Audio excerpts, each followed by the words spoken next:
Morning, everybody. Mike Vacchi, Princetontrader here from Mr. Topstep with your Wednesday morning pre-market webcast. Okay, so yesterday was Fed Day, and the Fed announcement went pretty much as planned. And then, in the afternoon, you all know the news. JP Morgan comes out, raises their dividend, they announce a buyback. UBS comes out too, Morgan Stanley, and we had what could only be described as an absolute melt-up in the markets. We went from 1376 up above 1390, made highs in the 91s, and we closed 1390 half. I was very interested to see what Europe was going to do with that news last night, whether they were going to take their profits or whether they were going to push it even further. We made a new high at 1393.75 early this morning, but that's basically where we were at the close and early after the markets opened back up about 4:30, 5 o'clock Eastern time last night.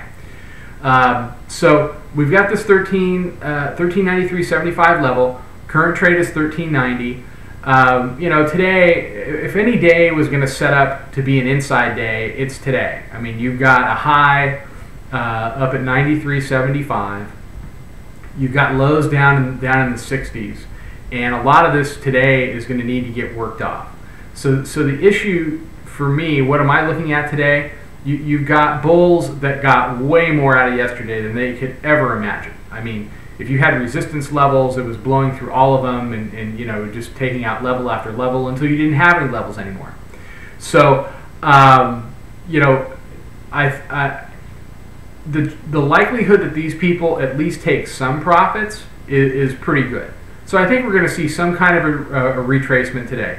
I don't expect a deep one. I don't expect this to be the peak of it all and we suddenly fall off a cliff, absent some kind of a news bomb. We do need to back and fill, but we're not all that extended off the 45-day pivot anymore. The 45-day pivot jumped last night because of the run-up yesterday, jumped all the way up to 1351. So, we are overbought psychologically, but on a lot of technical levels, we're still not all that overbought. Certainly not as overbought as we were 2 or 3 weeks ago when we were, nearing 60 handles above the 45-day pivot. That said, we are extremely stretched relative to the 200-day moving average. We're in excess of 110 handles there.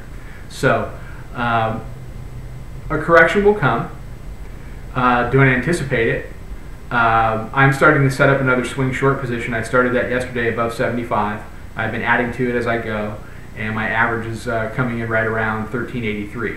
So this is the third one of these I've done. I'll trade around a core short position, and I'll let volatility be my friend as far as taking profits on some of it and then adding back, and my average will go up, and then when we do get a nice move down to a moving average, I'll go ahead and take it off, and we'll do it again.